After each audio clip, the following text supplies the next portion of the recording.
শুনেছি শুক্রবার মারা গেলে তার কবরের আযাব মাফ। প্রশ্ন হলো, যে লোকটা জীবনভর নামাজ পড়লো না, মানুষ হক নষ্ট করলো, জেনা ব্যবচার করলো, অথবা শুক্রবার মারা গেল, তারও কি কবরের আযাব মাফ হবে? বিষয়টা আসলে আল্লাহর এখতিয়ার উপর নির্ভর করে। এটা সাধারণ কথা। যদি কেউ জুমাবারে মৃত্যুবরণ করেন, তাহলে সেক্ষেত্রে তার কবরে ফিতনার বা পরীক্ষার মুখোমুখি তিনি হন না। এটা হয়তোবা সে সমস্ত মানুষদের জন্য যারা বেসিক্যালি নেককার। যে লোকটা বেসিক্যালি বদকার, তার শুক্রবার মৃত্যুটা এটা তার জন্য কোনো আল্লাহর পক্ষ থেকে এহসান নয়, এবং সেটা নেহায়েতি কাকতাল হতে পারে। আবার এমন হতে পারে যে কোনো মানুষ তিনি ইমানদার, তার হয়তো কোনো আমলে ত্রুটি ছিল, আল্লাহ তাআলা তার বিশেষ কোনো আমল পছন্দ করার কারণে হয়তো তাকে কবরের আযাব থেকে মুক্তি দিবেন, এটিও হতেও পারে।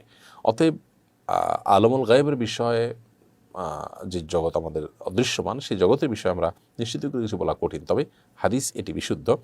আর কোনো পাপিষ্ঠ, কোনো এমন হতে পারে কোনো বেঈমান মৃত্যু হলো, বরণ করলেন, তাহলে তার মানে এই না যে তার কবরের কোনো প্রশ্নোত্তর মুখোমুখি তিনি হবেন না। ব্যাপারটা সেরকম না।